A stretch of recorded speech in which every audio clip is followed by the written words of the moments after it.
Hello, I am Seema and welcome to the Hindi version of part 18 of the chapter Hydrocarbons. पिछले video में हम discuss कर रहे थे एल्कीन्स में आइसोमेरिज्म को और मैंने आपको बताया था कि एल्कीन्स में दो तरह के आइसोमेरिज्म देखा जाता है। एक तो होता है स्ट्रक्चरल आइसोमेरिज्म और दूसरा होता है ज्योमेट्रिकल आइसोमेरिज्म। मैंने आपको यह भी बताया था कि आइसोमर्स वो मॉलिक्यूल्स होते हैं या वो कंपाउंड्स होते हैं जिनका सेम मॉलिक्यूलर फॉर्मूला होता है लेकिन उनका स्ट्रक्चरल फॉर्मूला अलग अलग होता है। अगर स्ट्रक्चरल फॉर्मूला अलग इसलिए है क्योंकि उसकी बॉन्डिंग में फर्क है तो वो स्ट्रक्चरल आइसोमर्स बनाते हैं। लेकिन अगर स्ट्रक्चर में फर्क इसलिए भी नहीं है, मतलब अगर बॉन्डिंग भी सेम है मॉलिक्यूल्स की अलग अलग स्ट्रक्चर्स की, लेकिन एटम्स की ओरिएंटेशन में फर्क है, तो दूसरी कैटेगरी के आइसोमर्स बनते हैं, वो होते हैं ज्योमेट्रिकल आइसोमेरिज्म। तो हम इस वीडियो में ज्योमेट्रिकल आइसोमेरिज्म को पढ़ने वाले हैं। अब आप इमेजिन करो कि ये दो एल्कीन्स हैं, ठीक है। एल्कीन क्या होता है? जिसमें कार्बन कार्बन के बीच में डबल बॉन्ड होता है। अब मानो कि एक कार्बन जो है उस पे दो स्पीशीज से अटैच्ड है, वो एटम हो सकता है या ग्रुप हो सकता है एक्स और वाई, और दूसरा कार्बन जो है वो भी एक्स और वाई से अटैच्ड है, ठीक है। अब आप इन दोनों आइसोमर्स को देखो ध्यान से, तो आप देखोगे कि कार्बन कार्बन में डबल बॉन्ड है, ये कार्बन एक्स और वाई से अटैच्ड है, ये कार्बन भी एक्स और वाई से अटैच्ड है।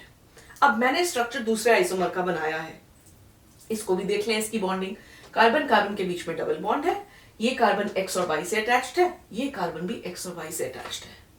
लेकिन ये दोनों में फर्क है, ये दोनों अलग अलग आइसोमर्स हैं। बॉन्डिंग सेम है, बॉन्डिंग में कोई फर्क नहीं है। फर्क क्या है कि इस केस में आप देखते हो कि दोनों x जो है एक तरफ है और दोनों y जो है वो एक तरफ है।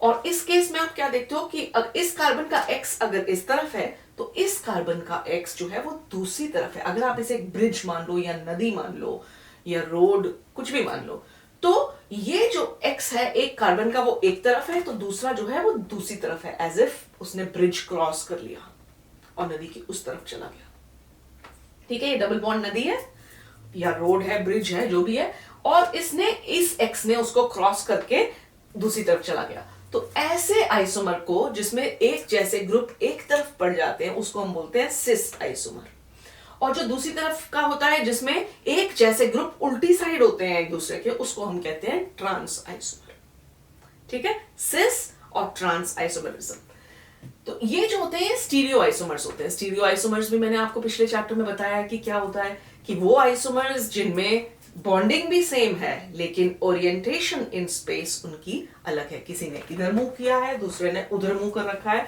तो उन दोनों आइसोमर्स में फर्क होगा।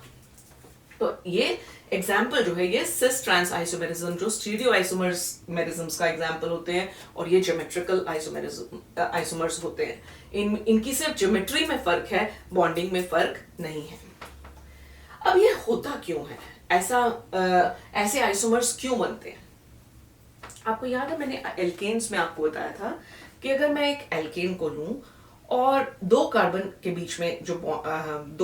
बीच में एक सिंगल बॉन्ड होता है, अगर मैं एक को पकड़ के रख लूं और मैं इसे घुमाना शुरू करूं दूसरे को, तो ये जो बॉन्ड है ये आराम से पूरा रोटेट हो जाता है।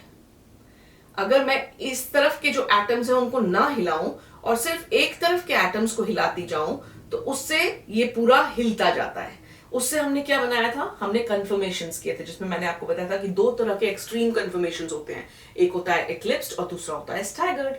वो क्यों होता है? क्योंकि सिंगल बॉन्ड जो है वो 100% पूरे का पूरा रोटेट हो जाता है, इसलिए हमें उस तरह के जो है एक्लिप्स्ड और स्टैगर्ड कन्फर्मेशंस मिलते हैं। लेकिन एल्कीन के केस में जो है ये ऐसा नहीं हो सकता, ये ऐसे कन्फर्मेशंस नहीं मिल सकते। क्यों? अब इमेजिन करो कि ये डबल बॉन्ड है, दो धागे दो हैं। अब अगर मैं एक को रोक लूं, इस तरफ के बॉन्ड्स नहीं हिल सकते, सिर्फ इस तरफ के बॉन्ड्स हिल सकते हैं, तो मैं कितना हिला लूंगी? ये अगर डबल बॉन्ड को तो ऐसे ही रहना है ना, तो अगर मैं इसे हिलाऊं भी तो मैं कितना हिला लूंगी? बहुत दम भी लगा लूं तो बहुत ज्यादा नहीं हिला सकती, बहुत थोड़ा सा हिलता है। अगर मैं एक तरफ से ही सिर्फ हिला रही हूं, दूसरे को मैंने रोक के रखा हुआ है दूसरे बॉन्ड्स को, तो ये ज्यादा नहीं हिल पाता, क्योंकि ये डबल बॉन्ड ये आपस में रेस्ट्रिक्ट करेगा, ये उसको मूव नहीं करने देगा। इस रीजन से जो है ये आइसोमर्स एग्जिस्ट करते हैं। अगर ये घूम सकता होता जैसे कि एल्केन्स के केस में होता है, तो फिर आपको कॉन्फर्मेशंस मिलते, इनफाइनाइट नंबर ऑफ कॉन्फर्मेशंस मिलते, उनमें से एक एक्सट्रीम होता, उनमें से एक बिल्कुल एक्लिप्स्ड होता, एक बिल्कुल स्टैगर्ड होता, और उसके बीच में मिलियंस, जितने मर्जी बनाना चाहो आप बना सकते हो, कॉन्फर्मेशंस इनफाइनाइट। लेकिन यहां पे ऐसा नहीं होता है, क्योंकि जो डबल बॉन्ड है वो इस तरह से फ्री रोटेशन अलाउ नहीं करता। तो अब जो एक तरफ हो गया वो उसी तरफ है, और जो दूसरी तरफ चला गया वो उसी तरफ है। तो आपको दो तरह के मॉलिक्यूल मिले, एक मॉलिक्यूल ऐसा जिसमें एक टाइप के या कोई एक, जो दो ग्रुप आपने डिसाइड किए वो एक तरफ पढ़ रहे हैं, और दूसरा आइसोमर ट्रांस जिसमें वो दोनों ऑपोजिट डायरेक्शन में पढ़ रहे हैं। और इसके कारण क्या होता है कि ये, अब पहले मैं इसे पढ़ देती हूं कि ये आइसोमर्स क्यों बनते हैं, क्योंकि रेस्ट्रिक्टेड रोटेशन होती है डबल बॉन्ड के अराउंड। सिस ट्रांस आइसोमर्स का सेम स्ट्रक्चर होता है, लेकिन इनकी कॉन्फ़िगरेशन अलग होती है। और कॉन्फ़िगरेशन अलग क्यों होती है, क्योंकि इनके अरेंजमेंट, एटम्स का अरेंजमेंट जो होता है स्पेस में, उसका अरेंजमेंट डिफरेंट है। ये भी वही एक्स वाई के साथ बॉन्ड बना रहा है, लेकिन इस वाले में एक्स इस तरफ था और इस वाले में एक्स इस तरफ है, तो सिर्फ उसकी डायरेक्शन चेंज हो गई, बॉन्डिंग सेम है। तो अरेंजमेंट स्पेस में जो उनकी थी वो फर्क होने से उनके वो दो अलग अलग आइसोमर्स बन गए। और क्योंकि ये दो अलग अलग आइसोमर्स बन गए, इनके मेल्टिंग पॉइंट, इनके बॉइलिंग पॉइंट, इनकी डाइपोल मोमेंट, इनके सॉल्युबिलिटी में फर्क आ जाता है।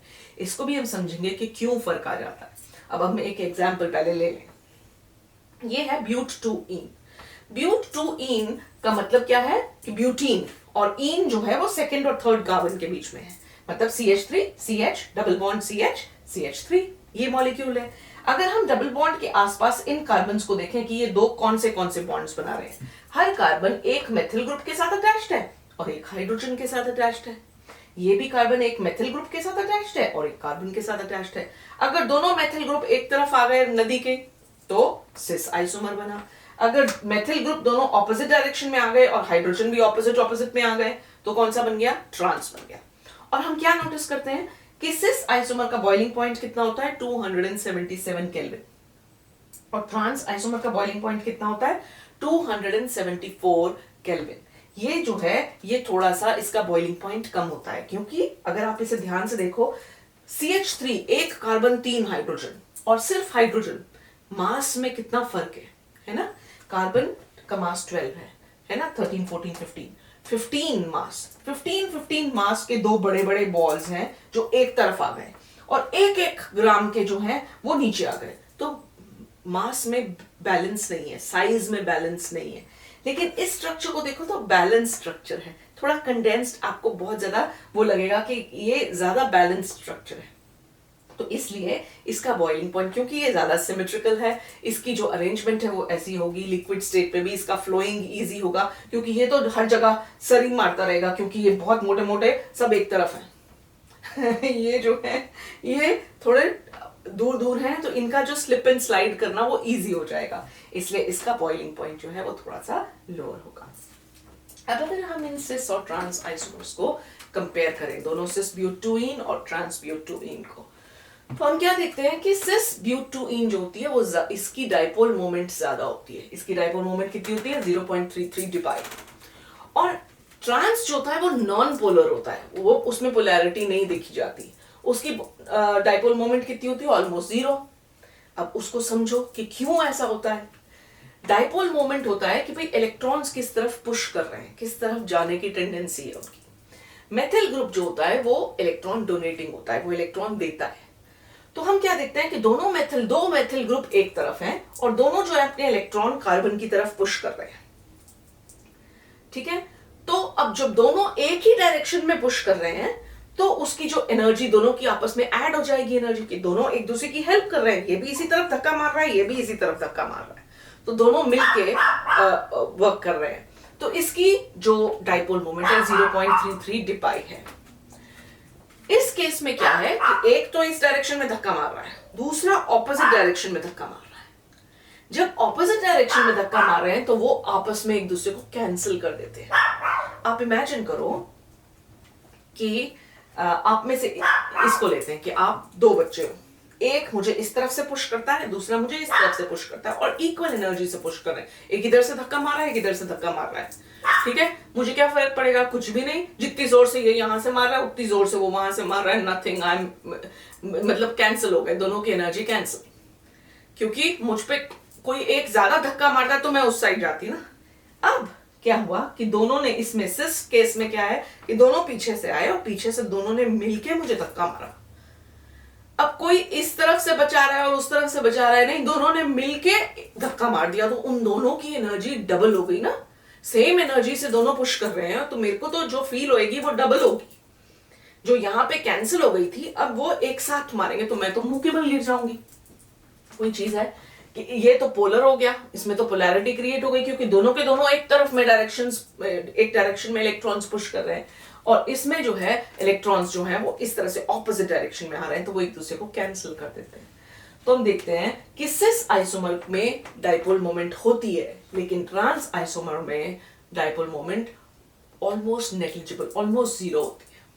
हम ये क्या इसे लिखा है हमने जीरो डिबाई, लेकिन असल में वो एक्चुअली बिल्कुल जीरो नहीं थी, तो माइल्ड सी होती है। उसका रीजन भी ये है कि जैसा मैंने आपको बताया कि यहां से एक डायरेक्शन से एक ने मारा धक्का, तो वो इस कंधे पे मार रहा है। दूसरा जो है वो यहां से ऑपोजिट डायरेक्शन में इसी कंधे पे नहीं मार रहा है, वो दूसरे कार्बन पे गया और फिर वहां से उस कार्बन को मार रहा है। तो काइंड ऑफ थोड़ा सा डाइपोल मोमेंट तो होगा, दोनों में से किसी का फोर्स थोड़ा सा तो फील होगा। तो एग्जैक्टली जीरो नहीं होता, बहुत माइल्ड, लेकिन फिर भी नेग्लिजिबल ही होता है, ऑलमोस्ट जीरो ही होता है कि ऑन नेट नेट एक दूसरे को कैंसिल कर देंगे, इसलिए इसकी ये जो है ये नॉन पोलर ही होगा। अब सॉलिड स्टेट में अगर आप इमेजिन करो कि सॉलिड स्टेट में कौन ज्यादा स्टेबल होगा। सॉलिड्स बनने के लिए मॉलिक्यूल्स को आपस में अच्छे से अरेंज होके बैठना पड़ता है, एक जगह पर टिक के बैठ जाना होता है, तब वो सॉलिड बनता है। लिक्विड में तो वो हिल रहे हैं, गैस में भी हिल रहे हैं। सॉलिड स्टेट में उन्हें एक जगह पे, तो जब एक साइड पे इतना सारा वेट है और दूसरी साइड इतना हल्का है, वहां पे जो बैलेंस उतना अच्छा नहीं बनेगा। लेकिन जो ट्रांस आइसोमर है वो ज्यादा बैलेंस्ड है, तो इसमें जो पैकिंग होगी वो बहुत अच्छी होगी। जब भी कोई सिमेट्रिकल स्ट्रक्चर होता है उसकी पैकिंग बहुत अच्छी होती है, तो इसलिए सॉलिड जो है ये ज्यादा स्टेबल होगा। ट्रांस वाला जितना स्टेबल सॉलिड होगा उतना ही उसका मेल्टिंग पॉइंट हायर होगा, उसे मेल्ट करना उतना मुश्किल होगा। तो इसलिए सॉलिड्स में हम कहते हैं कि ट्रांस आइसोमर का मेल्टिंग पॉइंट हायर होता है। क्यों? क्योंकि उनका अरेंजमेंट जो है ज्यादा स्टेबल होता है, और इसलिए उनको ज्यादा हीट देनी पड़ती है उनको अलग अलग करके लिक्विड बनाने में। तो in solids trans isomer has a higher melting point than the cis form. अब ये तो हमने समझने के लिए ये चीज की कि भाई एक जैसे ग्रुप्स, ताकि आपको सिस ट्रांस आइसोमर समझ आ जाए। असल में डबल बॉन्ड तो वही है, कोई भी ग्रुप्स अगर अटैच्ड हैं तो सिस ट्रांस आइसोमर वो भी दिखाएंगे, लेकिन हमने समझने के लिए इसको ऐसे किया था कि ताकि हमें एक जैसे एक साइड पे हो गए और एक जो एक जैसे नहीं है वो दूसरी साइड में हो गए। मान लो कि अगर एक दोनों कार्बन में X तो है लेकिन एक में Y है और दूसरे में Z है, ये देखो XYC और CXZ, दोनों कार्बन में X तो है लेकिन एक के साथ Y है दूसरे के साथ Z है। क्या ये सिस ट्रांस आइसोमर नहीं दिखाएगा? ये भी दिखाएगा। देखो कैसे दिखाएगा। ये दोनों X एक तरफ है लेकिन इसमें दोनों X दूसरी तरफ है, एक तरफ है दूसरा दूसरी तरफ है, तो सिर्फ X पे भी ध्यान दें तो हम सिस ट्रांस आइसोमर देख सकते हैं इसमें। और यहां पे देखो इस एग्जाम्पल में सभी के सभी ग्रुप्स अलग हैं। इस कार्बन, ये कार्बन अटैच्ड है XY के साथ और ये कार्बन अटैच्ड है ZW के साथ। चारों ग्रुप्स अलग हैं, लेकिन क्या ये सिस ट्रांस आइसोमर नहीं दिखाएगा? दिखाएगा, क्योंकि रेस्ट्रिक्टेड मोशन है आफ्टर ऑल बॉन्ड के आसपास। एक केस में X और Z एक तरफ है और दूसरे केस में X और Z ऑपोजिट डायरेक्शन में है।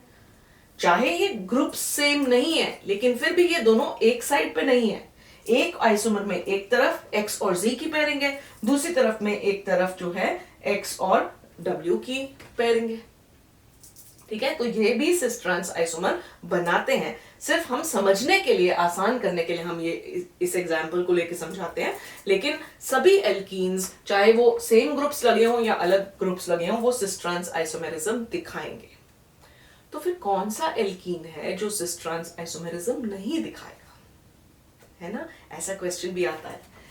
जब एक कार्बन पे दोनों X लगे हुए हैं तो वो सिस ट्रांस आइसोमेरिज्म नहीं दिखाएगा। देखो कैसे, ये X है और ये भी X है, ठीक है, ये X है और ये भी X है। अब देखो, हमने बाकी तो अरेंजमेंट चेंज कर ही दिया। इस तरफ X एक साथ आए तो आप कहोगे चलो जी ये सिस है।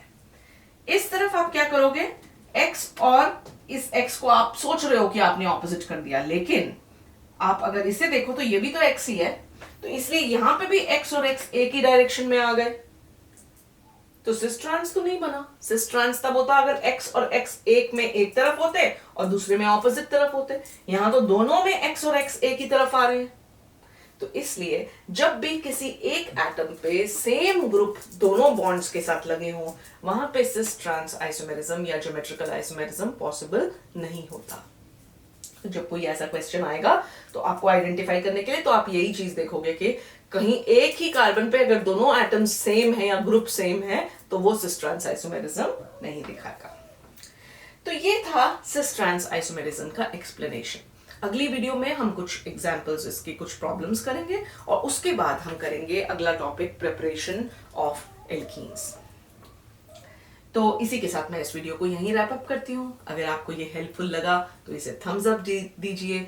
अगर आपको इस चैप्टर के बाकी के वीडियोस देखने हैं तो यहाँ पर जो लिंक है उसे क्लिक कीजिए और उसको उन सभी जो टॉपिक्स हैं उन सभी सब टॉपिक्स को आप देख सकते हो। पूरा चैप्टर सीक्वेंस में पढ़ सकते हो, पूरी प्लेलिस्ट है।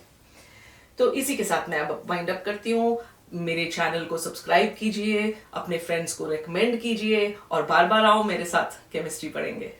Thank you for watching, bye bye for now.